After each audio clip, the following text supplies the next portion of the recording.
Bercakap mengenai pelaburan, banyak sebenarnya bentuk-bentuk pelaburan yang ada di pasaran untuk anda pilih.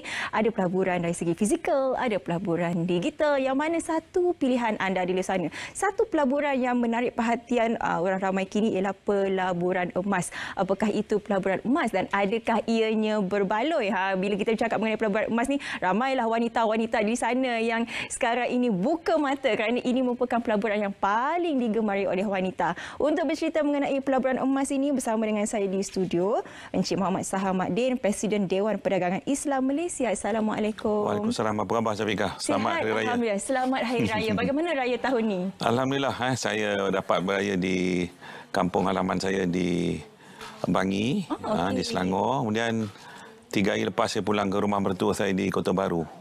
Kelantan. Oh, itu memang kesesakan dia. Faham? Semua saya semalam delay. Penerbangan saya 2 jam. Okey, itu memang masalah isu semasa sekarang ini. Baik, kita bercakap mengenai pelaburan. Tapi hari ini kita nak fokuskan kepada pelaburan emas. Seperti mana saya katakan tadi, bila kita sebut pasal emas ni, kalau wanita tu mata dia kecing, bersinar-sinar dah. Sebab ini antara pelaburan yang paling diminati oleh wanita. Tapi sebelum itu, kita nak bercerita terlebih dahulu. Apakah itu pelaburan emas sebenarnya? Dan kebaikan dalam pelaburan emas ni, apakah dia? Ya, Syafiqah, kalau kita lihat sebenarnya, sebenarnya emas ni satu ciptaan yang Allah berikan, Allah kurniakan kepada umat manusia. Dan kalau kita melihat hari ini, emas ni merupakan barang yang sangat bernilai, bukan saja di sisi manusia, tapi Allah menyebut dalam Al-Quran beberapa kali bahawa emas ni merupakan simpanan yang sebenar, dan emas ni sebenarnya boleh mencipta kekayaan. Cuma kita dalam konteks kehidupan kita, gaya hidup kita, kita hanya melihat emas itu sebagai suatu barang hiasan, barang yang mungkin perhiasan. Bila kata perhiasan ni maknanya benda yang suka nak ditunjuk-tunjukkan, suka dipamerkan. Tetapi kita kurang melihat ianya dari sudut pelaburan dan juga ekonomi. Ini yang sebenarnya sampai masanya saya sebagai Presiden Dewan Perdagangan Islam Malaysia mahu hari ini kita melihat bahawa membawa masyarakat keluar daripada kepompong itu. Jangan melihat emas itu sebagai barang hanya digunakan sebagai perhiasan simpanan, kerana kalau kita tidak kaitkan dengan ekonomi. Ini insya-Allah kita akan kembangkan perbincangan ini pada hari ini. Jika berkata mengenai emas itu boleh dijadikan pelaburan, apa di antara jenis-jenis pelaburan yang ada yang berkaitan dengan emas ini? Ya, secara umumnya emas ni memang kita ada pilihan di sini. Dalam konteks konvensional, yang paling mudah ialah membeli emas secara fizikal dan kita simpan. Ini secara tradisinya. Tetapi hari ini berlakunya inovasi, dan zaman ledakan digital hari ini membolehkan orang ramai menjalankan perniagaan transaksi emas secara digital. Kenapa penting digital ni, Syafiqah? Kerana harga emas di dalam dunia ni ditentukan oleh satu badan saja, iaitu London Metal Exchange.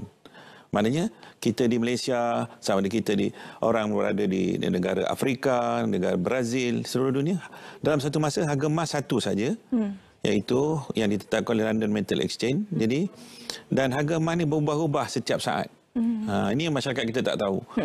Jadi, macam mana cara kita nak mendapat peluang dari segi kenaikan dan penurunan emas ni? Maknanya adanya solution digital, kita boleh membeli emas, katakan berlaku penurunan harga emas pada waktu 11 malam, contohnya 10 malam.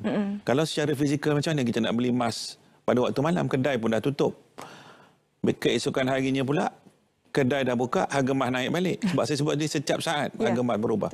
Sebagai contohnya, sewaktu perang krisis Rusia dan Ukraine, dalam satu malam emas naik 4.4%. Macam mana cara nak beli? Tak boleh beli kalau tidak ada solution digital. Di sini pentingnya juga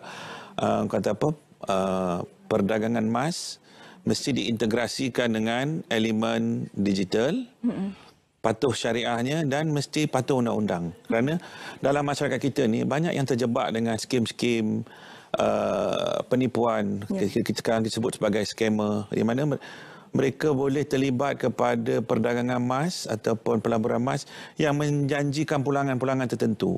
Ada yang menawarkan dividen pula. Ini memang cara-cara untuk kita mengenal pasti pelaburan emas yang scam ni ialah kalau dia menjanjikan pulangan. Sebab emas ni dia tidak macam pelaburan lain. Dia harganya tidak boleh ditentukan berapa peratus pulangannya dan sebagainya. Dia ditentukan oleh ditentukan oleh London Metal Exchange dan dia sentiasa berubah-ubah. Jadi tak mungkin kita boleh menjanjikan pulangan.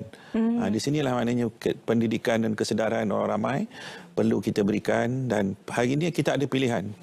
Ada produk-produk baru yang diperkenalkan oleh operator pelaburan yang boleh, contohnya kita boleh membeli emas melalui pembiayaan tawaruk.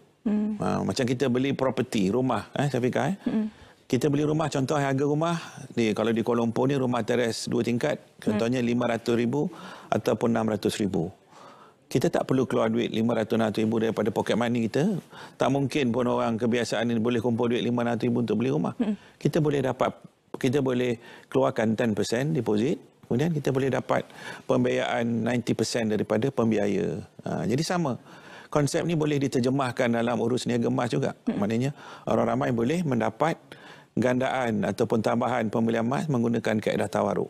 Ini satu lagi yang kita nak war-warkan, maknanya hari ini dalam kita berekonomi.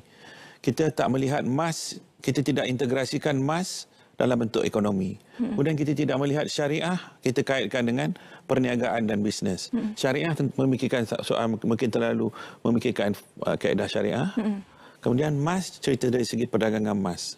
Sekarang ni kita perlu integrasikan elemen syariah, instrumen syariah yang memang sistem muamalat Islam ni boleh mencipta kekayaan untuk umat manusia. Tinggal lagi kita tidak explore, tidak mencari sepenuhnya. Kemudian emas tu memang Allah dah janjikan itu sumber kekayaan yang sepatutnya kita kembangkan, bukan hanya menjadikannya sebagai barang perhiasan saja. Kemudian kita implementkan juga, integrasikan dengan digital solution. Jadi maknanya dengan 3 ni, menggunakan kekuatan emas, kekuatan syariah dan kekuatan digital ni membolehkan kita hari ini mencari penyelesaian baru yang boleh menyelesaikan orang kata apa, pemulihan ekonomi dan mengembangkan ekonomi kita. Inilah sebenarnya sangat menarik, Syafiqah, kalau kita melihat bagaimana emas itu kita boleh menjadikan dia sebagai instrumen ekonomi.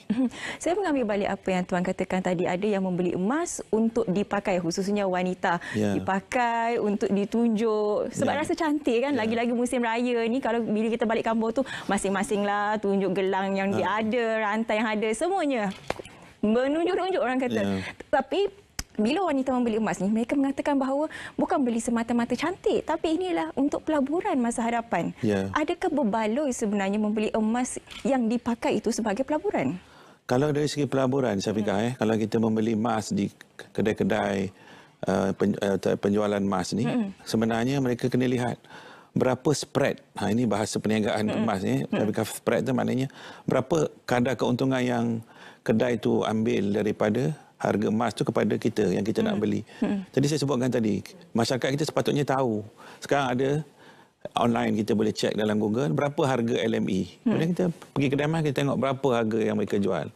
Di situ kita tahu. Ada kadang-kadang dijual sehingga spread ni 30 hingga 40%. Jadi kalau nak dapat keuntungan dari segi pelaburan tu, emas ni hanya naik lebih kurang antara 20 hingga 25% saja setahun.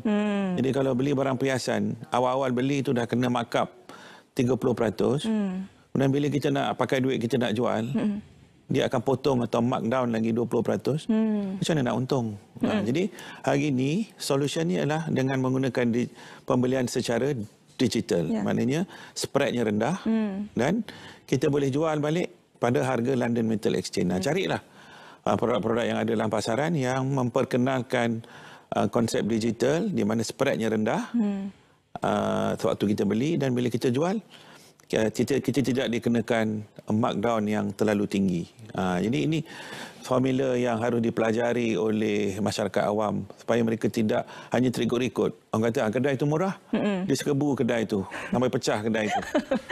Jadi sedangkan mereka tak tahu yang pembelian mereka itu tidak membolehkan mereka mendapat keuntungan yang cepat. Ya, betul. Sebenarnya bukan emas itu yang boleh berikan kekayaan, tapi ilmu. Kalau ada ilmu, apa saja boleh jadikan kita kaya sebenarnya. Jadi bercakap mengenai ilmu ini, bagi mereka yang baru sahaja nak melakukan melakukan pelaburan. Tetapi mereka mahukan keuntungan yang cepat. ROI itu dapat cepat. Adakah sesuai dengan pelaburan emas ini? Ya, sesuai dengan syarat mereka mengetahui satu memilih produk emas tu, syarikat yang menjual tu, keturunan emas tu mesti dipastikan dulu betul kan. Kemudian melihat macam mana formula dia. Kalau hanya membeli emas yang barang perhiasan untuk dapat keuntungan, memang lambatlah Syafiqah. Mungkin mak saya tadi saya tanya dia, kata mak beli rantai ni berapa? Dia kata dulu beli dalam 1,700. Tapi dengar kata sekarang dah 5,000. Saya tanya, dengar kata. Lepas tu saya bila mak beli? Masa kamu mula-mula nak lahir, lepas lahir tu. Maknanya dah dekat 50 tahun. Jadi tak menarik lah. Maknanya kalau sampai tunggu 40 tahun baru nak meningkat dia punya nilai 3 kali ganda. Tapi maknanya sebab dia beli barang perhiasan. Jadi hari ini kita dari segi pemilikan harta Syafiqah. Kalau kita nak berbicara tentang pelaburan dan bisnes, kita membeli emas untuk tujuan apa? Untuk tujuan perhiasan atau untuk tujuan pelaburan? Kalau untuk tujuan pelaburan, kita ada banyak pilihan. Kita boleh membeli emas menggunakan platform digital satu yang kita tak perlu tengok pun. Sebab orang perempuan ni Syafiqah, kalau dia pakai cincin ke gelang, dia tengok di jari dia, beli 1,000, sekarang harga 5,000, belum tentu dia nak jual. Sebab dia tengok hari-hari. Cantik, dia sayang, nak lepas kan. Tapi kalau digital, dia tak tengok. Dia tengok angka je. Beli 1,000, dalam masa 2 tahun dah jadi 5,000. Dia secara psikologi ni orang dia tak akan sentimental. Tapi kalau dia tengok hari-hari, lagi dia susah lah nak jual sebab dia rasa sayang tu kan. Ini satu benda yang biasa dalam masyarakat kita. Manusia kan, naluri dia memang macam tu. Tapi kalau kita bercerita pelaburan, kita tak boleh sentimental. Maknanya kalau masanya sampai untuk kita boleh jual, kita boleh jual. Jadi inilah kaedah perniagaan emas secara baru, menggunakan kaedah digital. Kita tak perlu nak bawa emas keluar pergi kedai, bawa balik kedai semua. Dan kita boleh mendapat faedah daripada kenaikan emas dari semasa tu. Emas, setiap kali emas naik, kita boleh jual beli. Dan ini telah diwujudkan oleh beberapa platform pelaburan emas yang kita boleh cari dalam pasaran. Dan paling penting, kena lihat dari segi aspek kepatuhan syariah dia. Sebab bila kita sebut emas digital tu bukan emas digital, transaksinya secara digital. Tapi emas mesti wujud. Itu konsep yang dibenarkan dalam konsep syariah. Maknanya emas mesti wujud, ada sertifikatnya, ada dokumennya untuk nak memastikan emas tu benar-benar wujud dan boleh dijadikan transaksi. Jadi ini pentinglah Syafiqah, sebab ramai anak-anak muda sekarang ni mereka memerlukan pendapatan. Bila dalam soal nak mencari pekerjaan susah, jadi mereka cuba mencari jalan untuk menjana pendapatan. Dan banyak juga yang terjebak dengan skim-skim pelaburan yang satu yang tidak patuh syariah, kedua yang tidak legal. Jadi ini yang penting, kita kena memberikan mereka alternatif, memberikan mereka pilihan untuk mereka mencari sumber pendapatan melalui pelaburan emas ni. Dan carilah pelaburan yang emas yang patuh syariah, yang dari segi patuh undang-undang, dan kita boleh rujuk. Dan Dewan Perdagangan Islam Malaysia sebagai pusat ataupun pihak yang boleh dijadikan rujukan boleh refer kepada kita. Kita boleh memberikan bimbingan, pendidikan dan sebagainya. Menyentuh mengenai anak-anak muda ni, mungkin mereka juga tidak mempunyai modal yang tinggi. Jadi mungkin pelaburan digital ini juga boleh memberi peluang kepada mereka, kerana difahamkan pelaburan emas digital ini kosnya juga ataupun charge-nya agak minimum, agak rendah. Memang betul, sebab oleh kerana kenapa hari ini saya fikir kalau kita lihat dalam kehidupan kita, hari ini kita menggunakan banyak solution digital. Contohnya kita nak order makanan, kita tak perlu pergi lagi ke kedai, restoran lagi. Kalau kerja dalam pejabat ni, macam bila nak pergi, nak habis masa 1 jam untuk nak pergi makan. Jadi solution digital boleh memberikan penyelesaian. Serupa juga dalam bentuk pelaburan. Kenapa kedai emas tu dia perlu menjual harga emas yang pada harga yang mereka jual sekarang dengan spread yang agak tinggi, kerana mereka ada kos. Saya pernah tengok kedai emas, dia tak boleh buat macam warung. Betul. Mereka kena buat renovation yang mewah. Bayar pekerja pun kena pilih pekerja yang cantik-cantik. Sebab nak jual emas ni, orang macam saya ni jual memang tak laku lah. Nak cari model lagi. Kena bayar gaji yang tinggi. Kemudian kena ada insurans nak kena cover mereka, kena security lagi. Security pula yang ada senapang pula. Nak jaga emas ni. Jadi dengan sebab itulah emas tu tak boleh dijual pada harga yang rendah dengan cara tradisional. Betul. Tapi dengan penyelesaian digital, semua ni tak perlu. Jadi harga emas dapat dijual pada harga yang lebih rendah spread dia. Dan ini memberikan kebaikan kepada orang ramai supaya bila mereka beli pada harga yang rendah, bila masa saja bila emas naik, mereka terus tekan saja button, mereka dah dapat keuntungan. Ini hari ini digital ni boleh memberikan satu nilai tambah yang cukup berkesan dalam konteks kita nak menjana pendapatan dan menjana ekonomi. Ya. Bercakap mengenai pelaburan emas ni memang kita tak boleh sembang 15 minit. Sebab banyak lagi faktor-faktor yang perlu kita bincangkan mengenai pelaburan emas ni. Tapi itu sahaja masa yang kita ada. Encik Muhammad Sahamaddin, Presiden Dewan Perdagangan Islam Malaysia, bercerita mengenai pelaburan emas. Berbaloikah? Berbaloi kalau dijadikan pelaburan, kurang berbaloi kalau dijadikan sebagai perhiasan. Perhiasan semata-mata. Nilai nanti. Kita kena fikir faktor-faktor itu. Terima kasih sekali lagi saya ucapkan. Sama-sama. Baik, kepada anda semua daripada pelaburan emas, kita nak terus saja bergantung